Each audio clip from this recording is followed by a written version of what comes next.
Okay, that doesn't work.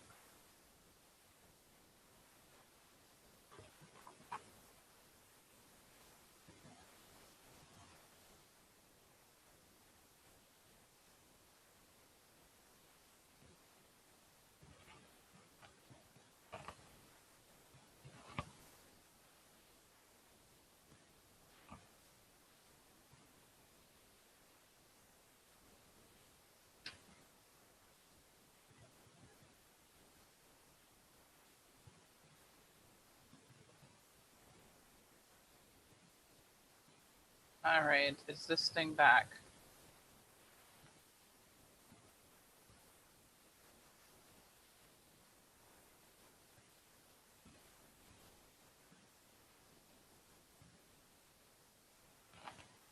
I know there's somebody who jumped on it. I'm not sure if it's working. Still checking. I think I need to do this every day because I have issues every time I try to do this. I have some issues.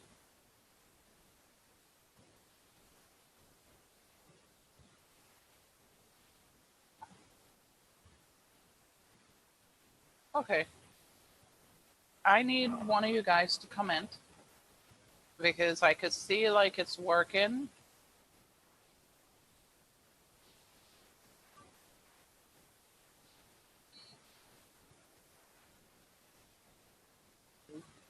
What in the world? Okay, hope you didn't hear that because I heard it. Some Facebook pop up.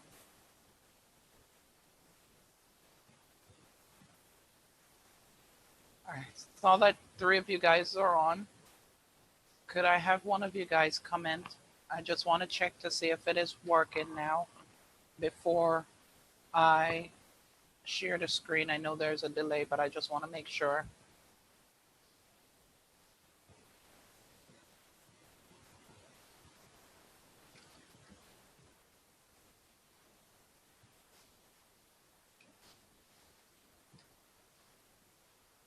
Barbara, are you on? Is it working now?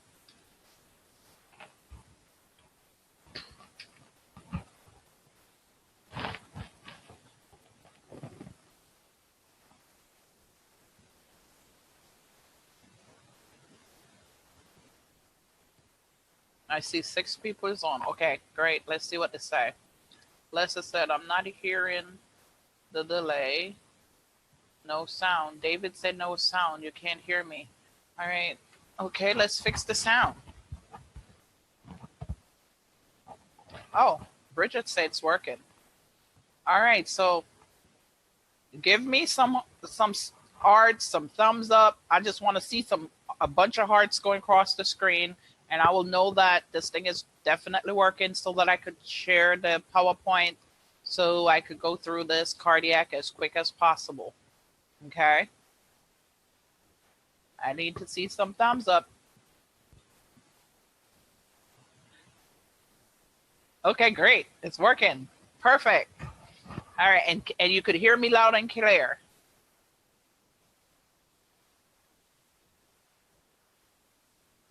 Time for me to share my PowerPoint. Listen, I'm gonna put on my phone because once I share my PowerPoint, I won't be able to see Facebook anymore. So I'm gonna put it on my phone so I could try to look to see if I could see any comments while it's going on. Not sure if I'll be able to, but I'm gonna give it my best because this sometime I don't understand it. Oh, let me hit mute. I know you probably could hear it, but I got to figure out how to mute this while I'm talking. Let me turn the volume down. Okay, volume is down. I should be able to. Great, great, great. I'm going to share the PowerPoint right now. So let's move on over here.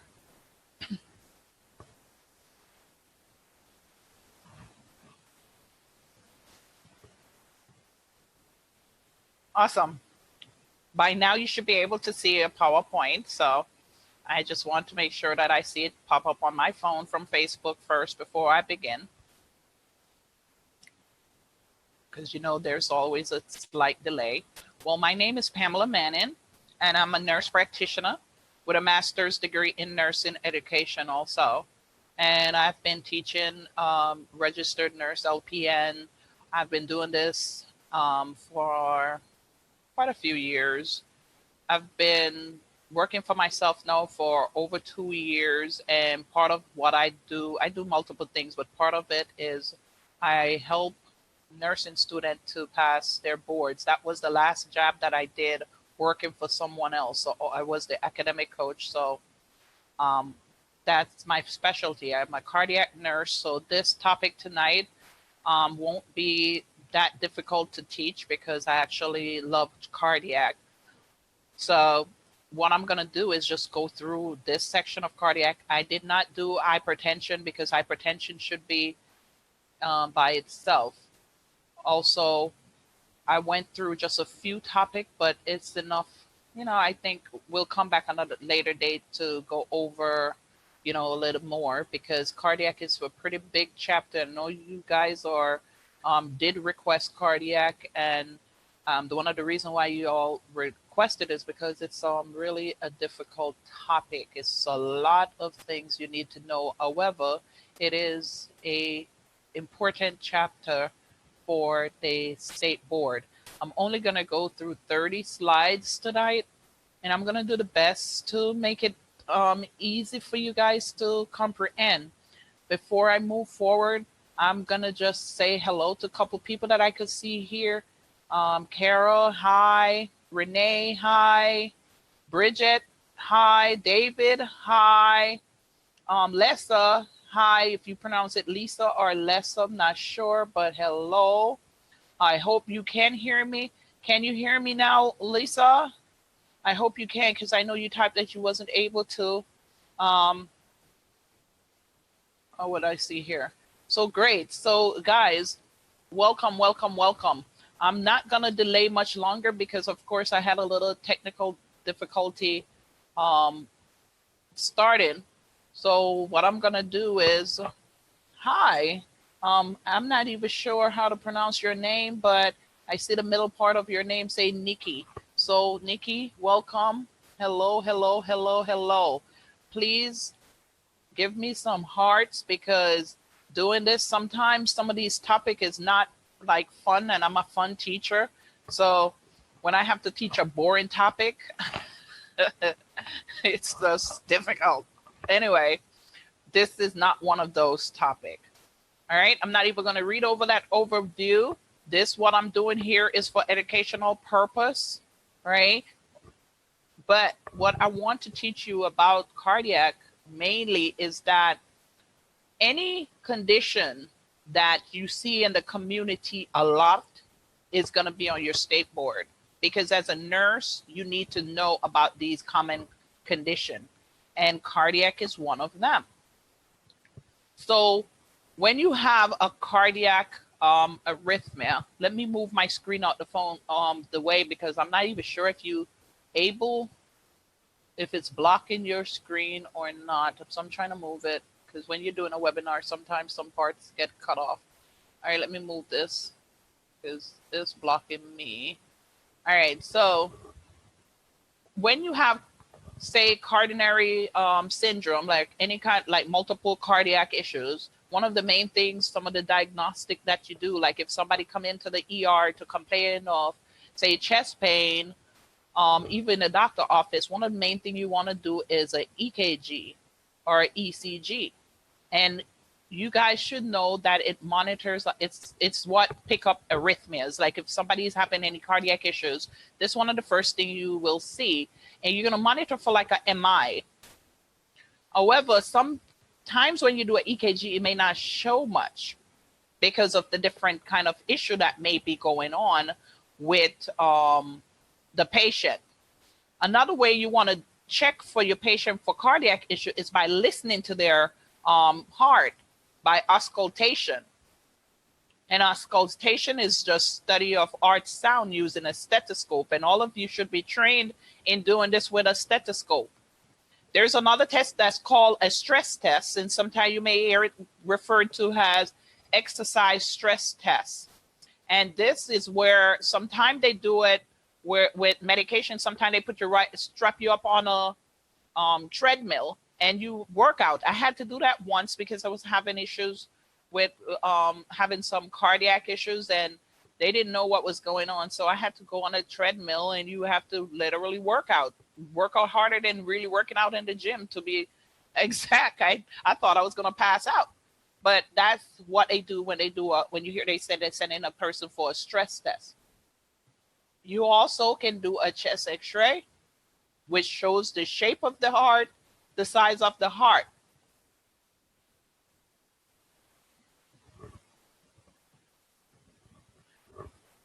Did I miss a slide? Let's see.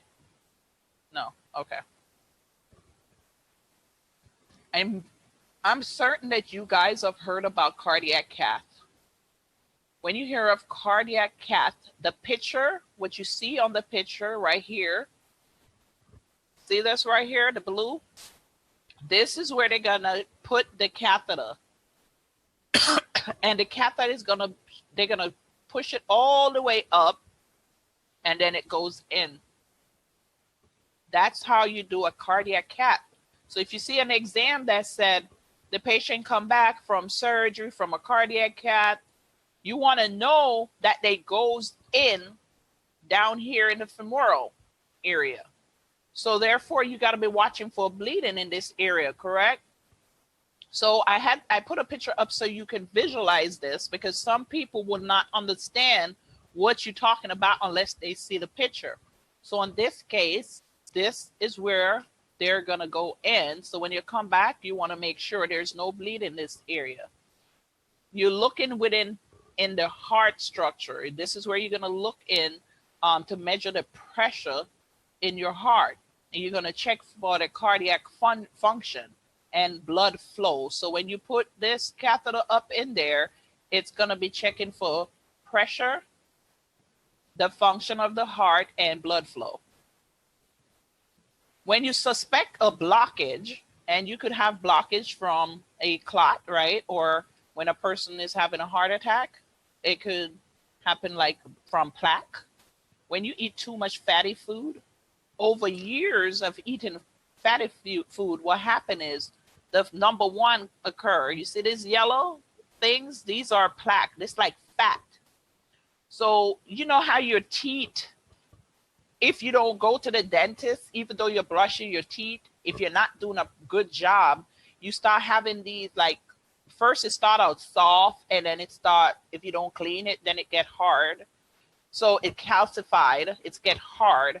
So with plaque in your vessel, right here is the plaque. So you see it yellow like fat. Eventually it's get hard and it start coming together and closing off. So if it's closing off, people will start having symptoms. Then what they'll do is a stent. But there's a stent that's called balloon angiograph. So they will put it through. You notice it's not too fat. They'll put it in here. Then they they press like a balloon. It's like a pump. So you blow it all the way up, inflate it. And when it's inflate, do you notice that the plaque is start coming flat, like it's going against the wall? So now it's open up because you expand it with the balloon.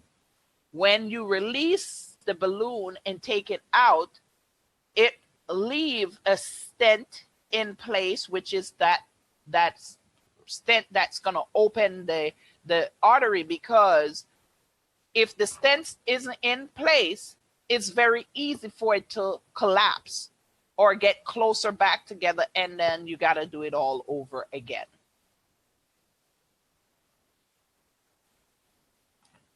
You guys should be familiar with a Doppler. When you hear somebody say they do a Doppler in a person, it's an ultrasound.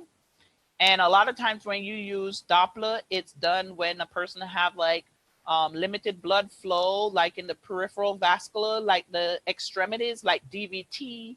So if you check in let's give you a reference. When you're doing pulse on a patient foot, right, on the dorsal area, and you're not feeling it, sometimes you could do a regular small Doppler on it and hear the heart rate. So sometimes you, as nurse, you'll say you cannot hear the pulse, but when you use a Doppler, you're able to hear the pulse. But that's not the only Doppler. They have Dopplers where you go in like ultrasound. Let's say you had a clot. You suspected a clot and there's the redness, warm, swelling. Sometimes you don't even have the symptoms of a DVT. Then they're going to put that ultrasound Doppler on you, and they're going to watch to see if the blood is flowing in your vein or in your artery to see if clot. You also can do a ABG, which is another name for arterial blood gas. And this, you see the patient wrist, like right here, is not the nurse that do that, but you guys need to know how to interpret the result. And this is where you look for like respiratory acidosis and alkalosis and metabolic acidosis or alkalosis. It's the ABG that they use to do this. And mainly they do this in patient with MI or shock. And they also do it in respiratory patients. They check the respiratory acid-base balance. And I hope what I'm telling you guys is you can relate or you could understand, because I don't want to just do a presentation here and then you're not really understanding me. So if you are, sometimes just hit some hearts on it. So I know that you guys are really getting this, so I could try to make it a little better. So now, how you treat somebody when they have cardiac issue. Now, remember, there's different kind of cardiac issues. This one is for like coronary syndrome, which is just regular cardiac issues, not like CHF. Okay, so first thing you want to do when you have a patient is look at their lifestyle. Diet and exercise consider lifestyle changes. That's a modifiable change. Usually if a person is overweight or eating unhealthy, you can get them to go and work out and make changes in their lifestyles.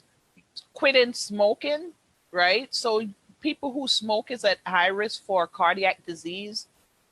And sometimes you have to put them on medication, which usually is the last thing you want to do for a patient. But sometimes you tell them what to do with exercise or diet. And how many of you ever go on a diet? You know, that is not an easy thing. So if you're doing drug therapy, some of the drugs that you need to be familiar with is a vasodilator.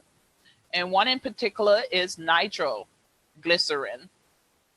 You may hear they say nitro patch, nitroglycerin. If you're given this medication, or even if you're not given this medication, this is a medication which you most definitely will see and on the boards. I'm not going to go through medication today, but what I could tell you is this is a medication that you need to know insides and out, mainly when it comes to teaching, right?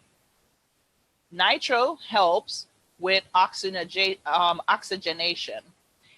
And it has demand on the muscle. You know, the oxygen is in your blood and blood run through the muscles and stuff like that. So it has to do with contractility of your muscles. So if it's a vasodilator, it's gonna open it up. Dilate mean open it up so that the blood could flow, right? Beta blocker, all of you guys need to know about beta blocker. I'm not going to go through the specific of these medication, but there's a few things that I will touch base on. You know, beta blocker is given for angina. It's also given for blood pressure. So if you have a patient that, let's say this patient have a fib, and this is a critical thinking type of question. If the patient has a fib and the doctor, they are also having hypertension, the patient is given beta blocker. Now, you as a nurse gonna do vitals first thing in the morning. And when you get the vital, the patient vital was low, lower than usual. Let's say 104 over 50 something, right? Their usual is probably 120 over 70. Would you give this medication? Type below and let me know as a nurse you have a low blood pressure patient. Diagnosis was hypertension. They come in because they have atrial fibrillation. Their heart rate, by the way, I need to give you the heart rate in order for you to answer this question correct. Their heart rate was, say, 92, and their blood pressure was low, like, say, 104 over possible, say, 50s. As a nurse, would you give this medication? And if you would not give the medication, why wouldn't you not give it? And if you would give it, briefly, don't give me a long drawn out explanation. Just tell me your reason for not, or your reason for doing it. So Kara, you said you will not give the medication. What is the reason why you would not give it medication? From what I tell you, what would make you not give it? Okay, so I got Nikki and Nell Raz. I'm not sure if that's how you pronounce it, but you also say no. I know there's 8 of you. I'm not sure if it's more than 8, but a few of you is watching. So as a nurse who have a patient diagnosed with hypertension, they come in because they suddenly have atrial fibrillation. Bridget said no. But none of you guys is giving me a reason why you would not give it. Come on, guys. This is how you develop critical thinking skills of giving some rationale. Lisa or Lessa, she said no. So, all right. So Barbara, you just joining me. Barbara, well, I could be wrong because I don't understand this new Facebook. So sometimes people are there and I'm not even sure who is there. So would you give, okay, what he said, he and his blood pressure low, okay. Heart rate, okay, heart rate and blood pressure low. All right, so you would not be given the medication. And Barbara, would you be given the medication, Barbara? A patient who came in with hypertension, no, the patient has hypertension, so they're taking metoprolol and a beta blocker, which is most likely metoprolol. That's one of the main medication that it will give you when you have atrial fibrillation. So Lisa said all the meds due to the patient experiencing hypotension. That's a very good rationale, Lisa. I want you guys to give me rationale because that's the way you develop your critical thinking. So she's saying she would not give it because the patient blood pressure too low. And somebody else said heart rate too low. At 90, 93, you think the heart rate is low. However, nobody have gotten this answer correct. I'm going to tell you why it's incorrect to say no. You want to give that medication because one of the questions you should ask me is this patient symptomatic? Is the patient having symptoms for low blood pressure? Nobody asked that. So I'm going to tell you there's no symptoms of having, say, low blood pressure at 104 over 50, whatever, right? That's not the reason why you would give this medication. The reason why you would give the medication, Barbara, you're too late. I can't answer that question anymore. I'm going to give you the answer now. So the reason why you would give the beta blocker is, I told you the patient have hypertension. However, the hypertension was low, but their heart rate was in norm, 90s, but the patient came in because of atrial fibrillation. The doctor gave them metoprolol, not because of their blood pressure, but because of their heart rate. Beta blocker work with it affect the heart rate also. So if you as a nurse don't give that blood pressure medicine, what's going to happen is that patient will no longer be a controlled AFib. Because if the person have AFib and it's below 100, it's considered to be controlled. If it's above 100, it's considered to be uncontrolled AFib. So that medication, metoprolol, is given for his heart rate or her heart rate. So if you as a nurse do not give that medication, you're going to cause that patient heart rate to go up. So you do not want to hold that medication. Now, if the patient was having symptoms of low blood pressure, at this point, you would want to tell your doctor that this patient is having some symptoms of low blood pressure. So therefore, the doctor will instruct you further on what to do.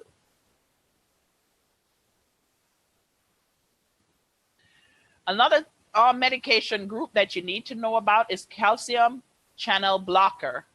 And with calcium channel blocker, there's two types. You have the dihydrophenes and the non-dihydrophenes. Now, you don't need to know the two names of dihydrophenes and non-dihydropene, but it's just something about it that I want to share with you because this is something that you need to know. Now, the calcium channel blocker, you hear the word calcium. Calcium usually have to do with contractions, right, in your muscle. So if you have calcium channel blocker, it's blocking the calcium. So it's an antihypertensive med, and it's also a vasodilator. But one of the things I want you to know about this is you want to be careful when you give this medication to the elderly or people with hepatic issues, CHF patient, or severe cardiac disease. You want to be careful when giving this medication.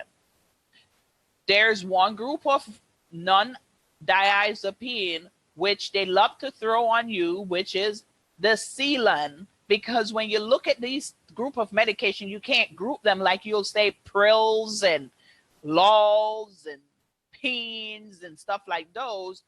You can't really group it. So if they give you non-diazepine, it's going to be like verapamil, which is Selan, and cardizem, right? So they like to throw those medication on you. On top of it, cardizem, you know, is a medication that you got to be careful with. You can't just stop the patient when they're on cardizem. You got to wean them off. So therefore, you need to know cardizem. On top of that, you can't give cardizem on every floor. So it depends on the hospital. They'll have rules to say, okay, only ER nurse can give it, only a cardiac nurse can give it, only a PCU. It depends on the hospital. They'll have different room. And they also may say, oh, you can't give higher than 10 milligram or whatever it is. You know, they have like a certain range, like a dose that is you can give like on a floor if they approve you to give it on the floor, okay? But major thing is do not stop it suddenly. And I'm telling you this, but I'm not really teaching pharmacology, but those are some of the cardiac medication. I'm not seeing any love on this Facebook Live on my phone. Should I not continue, guys? Come on here now. I need to see me some hearts. I need some loves. Y'all could hit that button. Give me some, if you think I'm funny, give me some. Oh, there go Barbara. Thank you, Barbara. Thank you so much. I guess Barbara the only one who enjoying this PowerPoint. Okay, I don't know who's that face. Thank you for the hearts. Well, you guys asked for it, but I'm going to do my best to get through these slides faster, okay? Oh, thank you, thank you, thank you, thank you, thank you. Oh, thank you. I'll do this. I'll continue. All right, so you have the dihydropine, which you got to remember, dihydropines are meds that ends with PHINE.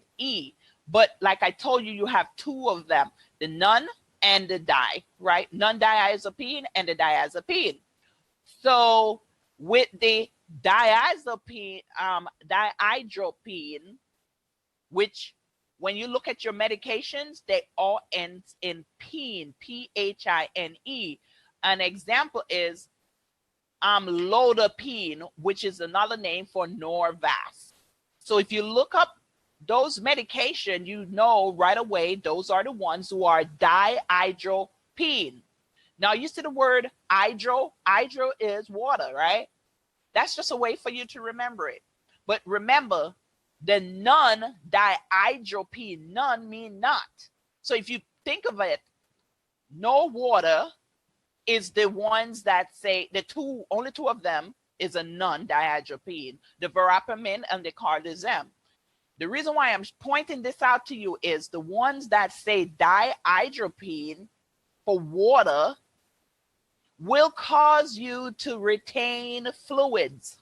Norvasc, which is amlodipine, and the other pines that goes along with it, cause you to retain fluids. So when you give that medication, you want to watch for edema. So I'm going to ask you this question.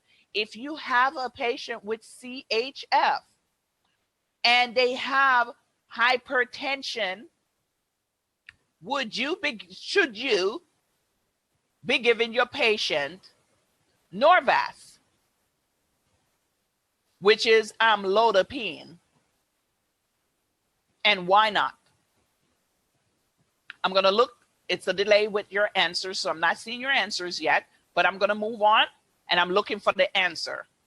So if you have a patient with CHF and they also have high blood pressure, as a nurse, should you be given Norvasc, which another name is amlodipine, which is a dihydropine? If you remember what I just tell you, you should get that answer correct. You're also going to be given digoxin. Digoxin is going to be causing increased contractility of the heart. So if you have a heart that's not pumping, it's not squeezing. For instance, a person who have AFib, their heart is going fast like this, right? Like jello. It's not squeezing. If you have a normal heart, it's going to squeeze, release, squeeze, release, squeeze, release. But if you have, if they're going like this, it's not going to push enough blood. So you're going to give them digoxin, which is going to increase contract. Contract means squeeze. The greater the squeeze, the bigger the blood flow. So digoxin is going to increase the squeeze, which is called contractility, and it's going to release more blood. So more blood, it's going to go through your body, which is what you want. So it slows down the heart rate, because the greater the speed, is no way it's going to go fast by doing this. The bigger the squeeze, the slower the heart rate. If you don't have a big squeeze, it's just going to go like this, correct? And if it's doing like this, it's not pumping blood. It takes 20 of this to make one of this. I'm just giving a number. It's not like that's our set in stone, but I'm saying squeeze like this, give you bigger blood. So you increase contractility by bigger squeeze, which have greater effect of blood flow. Okay? Now, why you want to do this? You got to know why when you're doing stuff. You want to slow the heart rate down so you could find out what is causing the problem. If it's going like this, you won't know what kind of issue, what kind of arrhythmia, what kind of cardiac issue is causing it. So when you slow it down, you could see the underlying rhythm. So Barbara said, no, because of the water retention. Thank you so much, Barbara. I guess you're the only one who knows the answer. But all of you guys, if you're really thinking and trying to pass the NCLEX, you should be thinking at that level, like what Barbara wrote, because I told you that the dihydropine, hydro mean water, like amlodipine, that's under that group. It will cause you to retain water so you could have edema. CHF patient, one of the things you want to think of is edema. And some other medication you're working with when you have cardiac issues is hypertensive drug to decrease the blood pressure, adrenergic blocking drug we just talked about. They act as directly as a vasodilator. That's the beta blockers. The ACE inhibitors, finish with prils. Those are given to treat hypertension and also CHF. Remember I told you if they have the fluid retention, you won't give them the Norvus. So this is one of the medication you want to give is ACE inhibitors for people with CHF. Diuretics, cardiac issues. Sometimes when your heart isn't functioning, you end up retaining fluids. So that's why you got to do daily weight, because you're weighing the patient to make sure that they're not retaining fluids. So if you're having too much fluids, the diuretic, it's going to be the ones to remove the fluids. And it's used to treat hypertension, CHF, AFib, and you give them after MI. Sometimes you also need to be given anticoagulant like warfarin, Coumadin, that's the same, Plavix, which a lot of times you don't know about, but Plavix is one of them, Lovenox. Arixa is one of the medication you need to know because they may throw that in as it's a popular medication in the hospital, so they may throw that one on you. I know some of you may never heard of it, but if you put that in, I hope I did spell it correctly. You may find that this is a medication they throw on the boards for you, because that's one of the ones similar to Lovenox. It's in the same group as Lovenox, so they may show, they know you may know Lovenox, but you may not know Arixtra, but it works the same way. You give them the same way. Lovenox, you're giving the love handle. You want to rotate the sides. You don't want to give them in the same location all the time, okay? I'm not going to go through the medication in depth, but if I was teaching a pharmacology class, then I will go through a little more, things that you should know as a nurse. But for now, I'm just giving you a little bit of drugs that goes with cardiac issues, okay?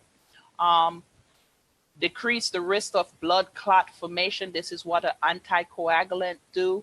Do not think that aspirin is given in the same form as warfarin, Plavix, Aritra, Lovenox. It's not, because aspirin is an antiplatelet, right? So it prevent clumping, like sticking.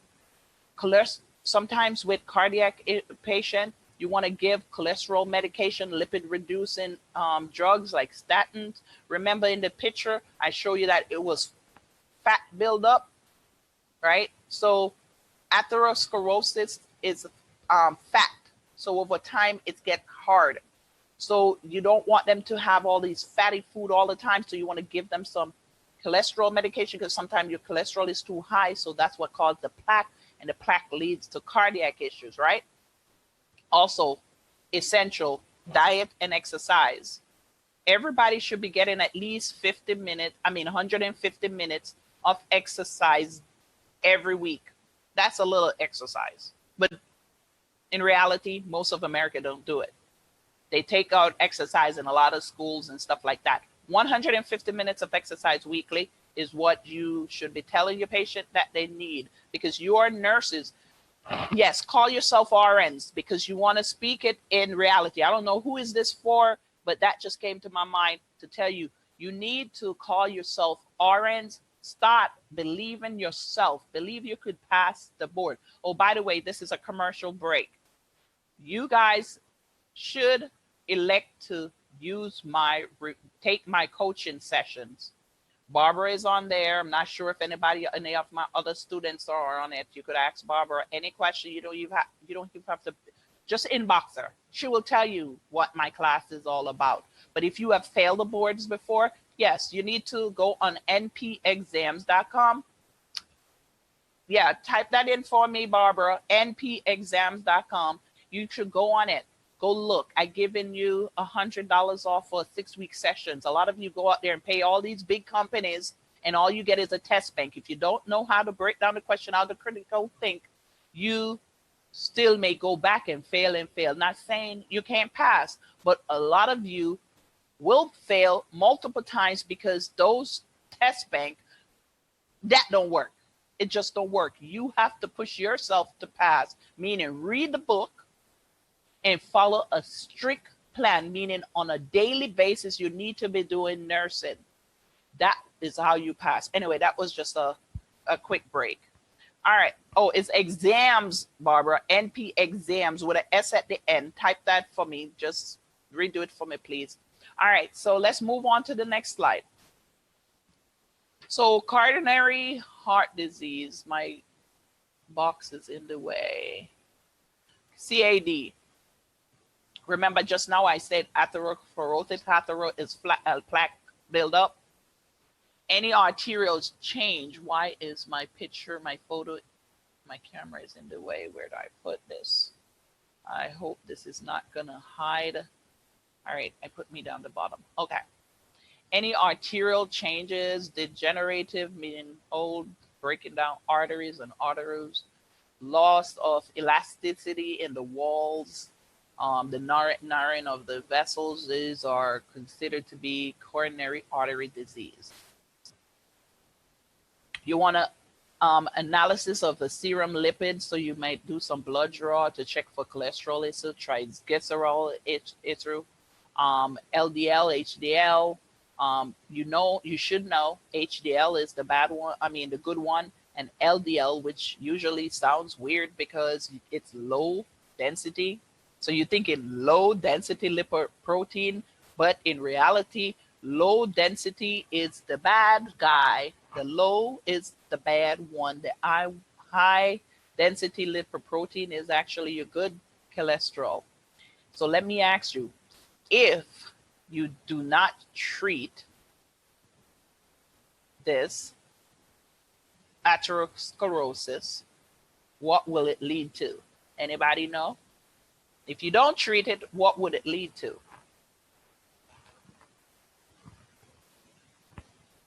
I'm going to move to the next slide so you can see the answer. Hopefully you did get it right because it's a delay with your answer choice popping up. All right. So let's see what's going to happen. There's multiple things that can happen. If you don't treat the fat, like I went through earlier, you could have narrowing of arteries, right? Good job, Barbara. So it's going to get narrow. Again, remember we talk about the balloon angio. So let's say got narrow in the heart, angina pectoris, or that's a partial blockage. But then if it's a total blockage, it's going to be an MI. If a person have a total blockage, think about this. Your blood is flowing through and all of a sudden it's closed off. Your blood is what carry oxygen. If no oxygen is going to your heart, what's going to happen? It's going to die because you can't live without oxygen. Can you imagine the pain that is when you wrap a piece of cord around your finger tightly? Eventually, it's going to start hurting you because on the tip, there won't be any blood flow and it's going to start getting blue, because there's no oxygenated blood going there. So this portion of your fingertip is gonna die. If it's dying, it's gonna be painful. So this is what happened in any type of blockage anywhere in your body. Again, you look at the brain, that's the stroke. A TIA is when it's a partial. That's when you get in a clot, right? You get in a clot and then all of a sudden it's gone. That's when it's in transit. That's a transient ischemic attack. It's a mini stroke. It didn't really fully happen. That's why sometimes people collapse and whatever and they have stroke-like symptoms and quickly they recover because they caught it. It wasn't totally blocked, right? So they need treatment, early treatment. But if it goes to complete blockage, that's where you have a CVA, which is a stroke. Peripheral arteries, the aorta, that's an aneurysm. People get aneurysm. hemorrhage, stuff like that can happen in your legs, in the iliac artery, peripheral vascular disease, gangrene, amputation can occur. So what are some reasons for that? The age, obesity. Again, diet and exercise is a big key, right? You want to make sure you don't have overweight. Cigarette smoking, sitting around being a couch potato and not exercising. Diabetes type 2 is a big factor for having thanks for the thumbs up in the heart, the atherosclerosis. Poorly controlled hypertension is another big deal. We just recently lost a friend of ours in an organization that we know. I'm not going to leak any information, but we recently lost a really young person. And the funny thing is, somebody shared with me that hypertension was part of the reason. So in African American, there's so many of us walking around with high blood pressure, and we don't know that over a period of time, if you have, pressure cooker, if it's hot, the pressure is going to build up. So let's say in your vessel, hypertension is when the pressure against the vessel, the walls. So let's say over time you're having a high amount of pressure building up like a pressure cooker, or a balloon. Do you notice when you blow up a balloon, after a period of time when you let the balloon out, it's so soft and soggy? There's no elasticity anymore. All right, think about you young and you have high blood pressure. By the time you're about 50, you know what your heart and your vessels have been going through over and over with hypertension? That's what's happening with a lot of American walking around, African Americans to be specific. Most of us, it's called silent killer. So if we don't do something about it early, or because there's no symptoms most of the time, you're not checking. That's why you need to check. Okay, I'm frozen. I'm still frozen. Barbara? I see I'm frozen. That's what I'm hearing.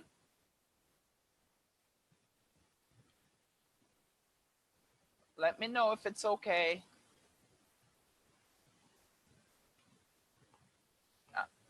Not now. I'm not understand. Am I okay to continue? Not sure. Give me some hearts if it's okay for me to continue. Okay, so I could continue. Great. Perfect. All right. Perfect. Great. All right. So the treatment of a lot of plaque. Remember what I told you, when you have that fatty stuff, instead of going invasive is when you put like the balloon catheter in. That's something that you're going inside, so it's invasive. You don't want to go invasive first. You want to start out different. So it's high cholesterol that causing the fat buildup. So you want to go do some lifestyle change, reduce the fatty stuff, decrease the sodium, because sodium causes hypertension, which is another issue. You want to also quit smoking, because again, I told you quitting smoking is one of the best things that anyone can do, because it's not only affecting your heart, it's affecting your entire system. I don't think there's a system in your body that's not affected by smoking. So when you see smoking or alcohol on your test question, okay, that's a no-brainer. You should be getting that right. It's not good to have either two in your body, okay? Surgical intervention. Remember I told you about the balloon catheter? I don't have that there, but that's also one of them.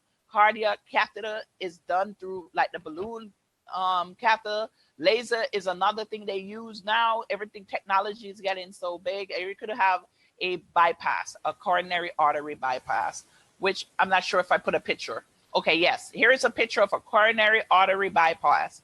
Do you see this red tube right here? This aorta up in here? You see the tube going from way up here, way down here. It's because they have a blockage So before it would be using this route, but they make a diversion, but this one is a man-made diversion. It's not like your body create a hole. No, they put this tube from this end over here. So basically it's a bypass, right? So coronary bypass graft.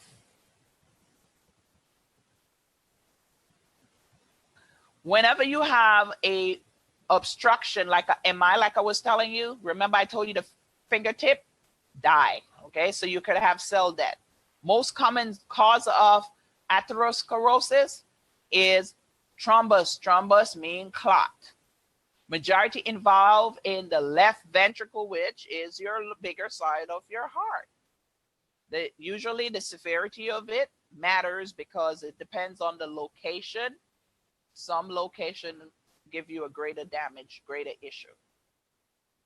All right, this is a MI. I'm trying to keep my photo because my camera picked me up and it's got to be on the screen somewhere. And no matter where I'm putting this thing, it's like it end up being in the way. It's not like I care to look at myself, but you guys probably want to see me. I don't know if you could see just my face. Whatever.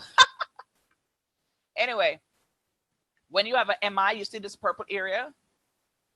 You see the purple part. All of this, when you have an MI, there's if the clot is right here, how is it blood gonna come down here? There won't be any blood down here. So all this is gonna be affected, this entire area. And again, I already went over this with the thread around your finger. Pain, sudden pain, substernal pain radiates to the left arm and neck, less severe in female. What you need to know when you see a test question that lists a female, when you see a test question listing a female, if you hear abdominal pain, that could be cardiac related. So when you go now to the ER complaining of abdominal pain, they may do a cardiac workup on you. Are they supposed to do a cardiac workup? Because studies show that women show cardiac symptoms differently from men, and one of the symptoms is abdominal pain. You could have pallor, sweating, nausea, dizziness, anxiety, fear. The reason why you have fear is when your heart starts going fast like this, you start feeling nervous because, of course, you're not getting the right amount of oxygen. Remember what I told you about the AFib when it goes in like this? You're going to start feel like you have anxiety coming on because it's like a weird feeling because you know now is oxygen deprived. The blood not going where it's supposed to go. So you start feeling kind of nervous, okay? There go my photo in the way again. All right. Continue with some MI. There's a nicer picture of it. When you have an MI, you do an EKG, but one of the tests that you need to know is if you see a troponin, they're looking at MI. MI and troponin go together. You get a troponin test due to chest pain. So if somebody complains of chest pain, they're going to be doing a troponin, and it's going to be multiple troponin because they watch the level of the blood over a period of time. And this is a EKG strip, but 12 lead it look like, and they're showing you what it would look like if they have an MI. Some complication of an MI, and I believe it's only 30 slides, so I'm almost finished. Arrhythmia. Arrhythmia like you see on EKG strip. 25% patient sudden death after MI, so they may die, right? Because it's a blockage due to ventricular arrhythmia. VFib is a ventricular arrhythmia. VTAC is a ventricular arrhythmia. They may have heart block. Premature ventricular contraction is a PVC. PVC, sometimes you just watch PVC, but then when they get over 6 seconds, you need to be calling the doctor. I did a EKG partial class earlier I think in March. You scroll down, you will find a prep EKG. I have a student asking me, did she miss it? Let me just tell her she need to get in the group. Sorry about that.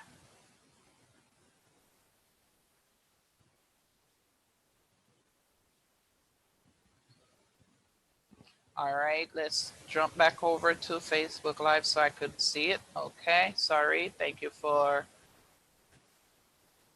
your patience. Okay, so cardiogenic shock and CHF, I'm not sure where I was just now, but when you have an MI, you know that it's a block. So if you have like VFib, VTAC, PVCs, those are symptoms that will display like on a EKG strip. Scroll down in my Facebook group, you will see where I give you a complimentary prep, but it's not the full EKG class because that's a class that I charge separate for. It's not expensive, but if you want to know about it, you should ask me and I could teach you it. It's not that complicated if you have somebody to teach it to you. But watch that. You will learn something from that little promo. What you want to do for a patient, make them rest because you don't want to work up and get more of their, lose more of their oxygen.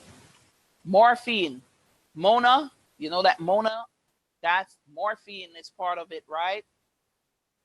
Also, anticoagulant that we just talked about before.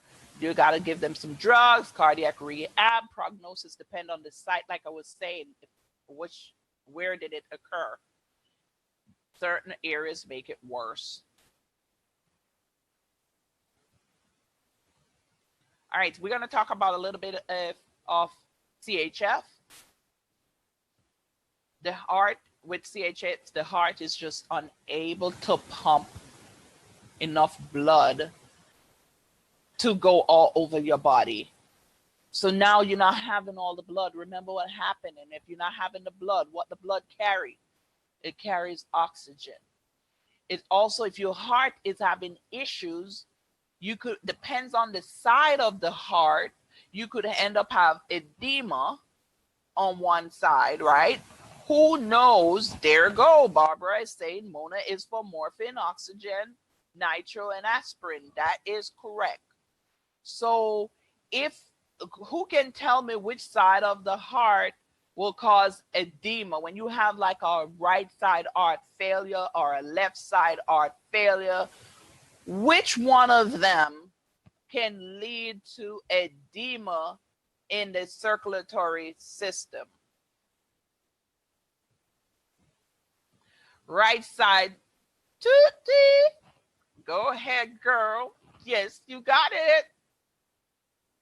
So one side of the heart usually fails first, which is the left side of the heart. And when that's backed up, not working, it causes fluid to bump and mess up the right side also. So eventually when the left messed up, right messed up too. Thank you for the hearts. You guys are so good. You know what? I really appreciate the love tonight. Almost finished, only 5 more. And then you guys are going to leave me. All right, let's see. Let's do these 5. And I'm going to see if I could do anything else because I'm not really tired yet. So I'm going to see if there's anything else I could give you guys. I'll probably go over a little bit. I'll see if I have a DVT. Nah, I'm not going through no whole DVT slide. I'll just try to free talk and give you a little stuff to know for your boards. How about that? Tell you a few things you need to focus on for your boards. What you think? Let me see the hearts. If I don't see it, I'm not going to give y'all. All right, let me look. All right, let me keep going. I'll see if y'all give me some love. You give me some love, I will give you. Okay, there go. There go. I will tell you a few things you need to focus on. Some of you already hear it. All right, so CHS, like I was saying, it will cause failure on certain side of the heart, leading to like right side heart failure. Once you know that, left side heart, for what left side heart failure does, then you will know the symptoms, right? And then when you know what the right side does, then you also know the symptoms. So you just told me that the right side causes edema, right? That's the reason why you have to daily weigh your patient to see if they gain weight, because that's a good indicator to tell you if the person has CHF, because they keep gaining fluids, right? They check, you have to weigh them to see why this person keep gaining fluids, gaining weight that quick. People don't gain weight that fast, all right? You want to increase some of the causes also of CHF. It's increase in demand on the heart, causing the failure. Depend on the ventricle, most adversely affected. Hypertension, increased diastolic blood pressure, which requires the left ventricle to contract more forcefully to open the valves, the aortic valve to be specific. Also, pulmonary disease, damage the lungs, increase the pulmonary resistance, increase workload to the right ventricle. Signs and symptoms, we just talk about some of them. You're going to find weakness, stiffness, breathlessness, cold, intolerance, dizzy, fatigue. Depends on the side of the heart. The symptoms going to be different. Compensation mechanism is indicated by tachycardia. So when you compensate, you end up in tachycardia. Remember when I tell you when a person's heart rate going up, or let's say if you're not having an accident, you're going to start feeling nervous, you're going to start breathing faster, your heart rate going to go up because they know something going on. Daytime oliguria. Systemic backup. Effect of right side heart failure is what we were just talking about. Edema in the feet, the legs, liver get large, spleen get large. Ascites is when you have the big gut, right? Acute right side failure.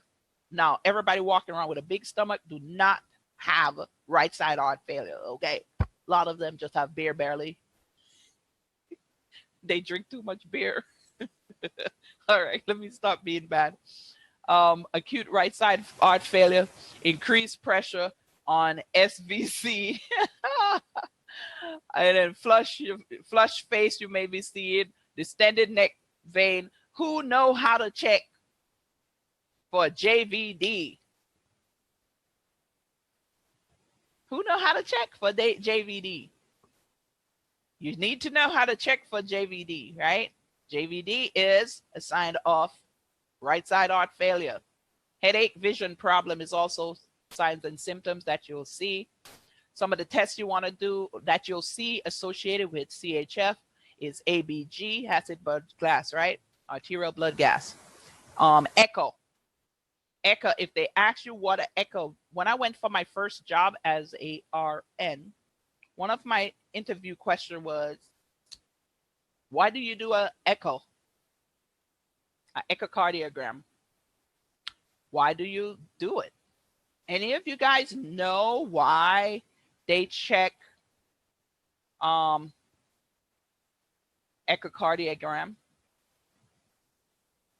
Barbara, I don't know what's going on with your phone or your computer, but my internet is working great.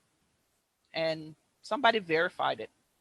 See, I have Xfinity. sorry, what they call it, cable system.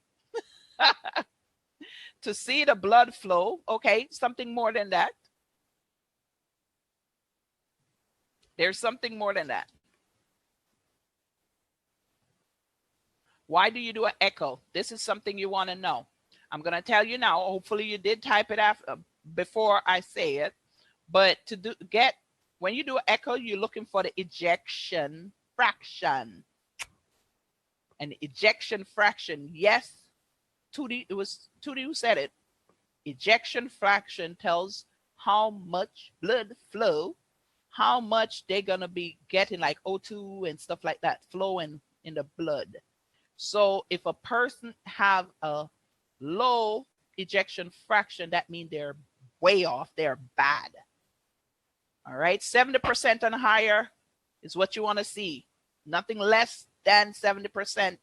If it's less than that, they start going into some bad gray area. Just remember that number is 70% or higher. Ejection fraction is what they're looking for, which tells you about the blood flow of the heart. Good job. Yeah, a clap for her because that's not an easy question. All right, so lifestyle modification, underlying problem should be treated. So basically, it could be different things that causing it. So you want to fix those problems. Decrease the workload, so you don't want to be doing extra stuff that will require you to use up your heart when you already have problem. You saw those people with CHF, they barely can walk. They're out of breath. Now imagine trying to give them some exercise on top of that, or give them a couple flights of stairs instead of the elevator. You're going to use up the people oxygen demand. Cut it out. You don't need to do all of that. They already passed that stage. Decrease, oh, I just said that. Other method is diet, drugs like ACE inhibitors, ARBs. You want to know ARBs, guy, ARBS.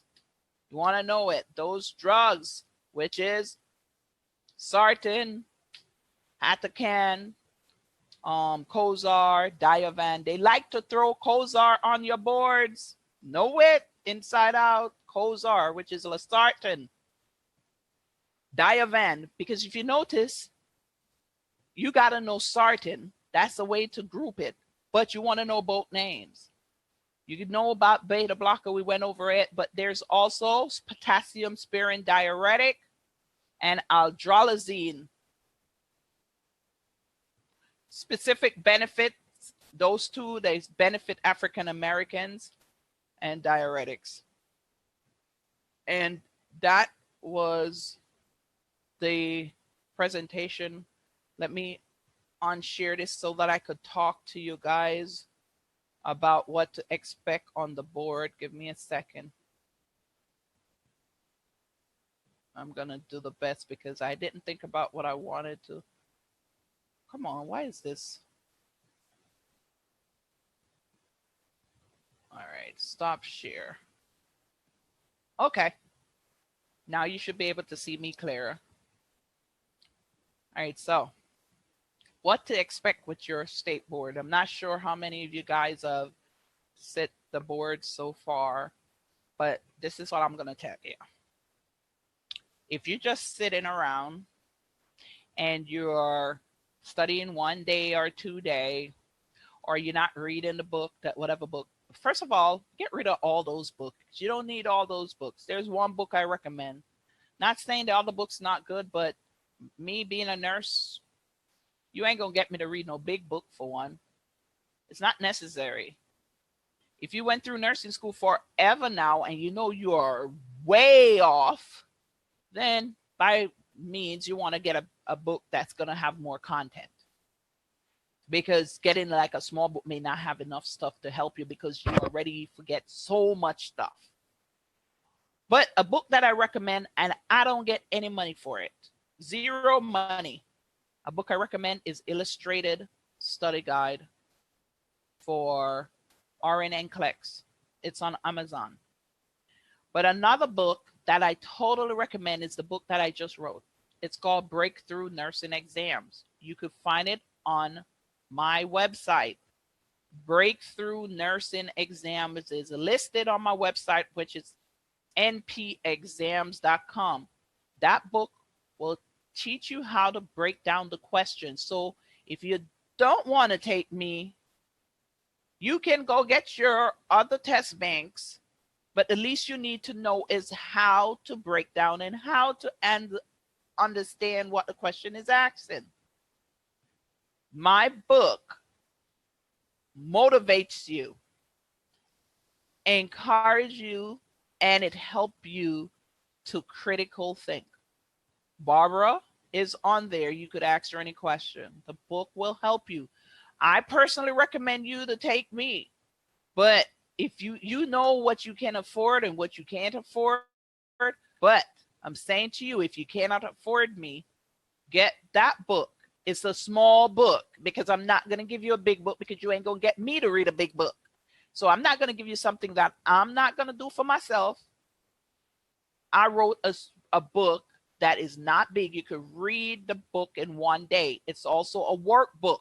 In the back of the book, there is over 50 topics, which is a workbook. You got to know those content. You got to know it. So the only two books I recommend is those two books.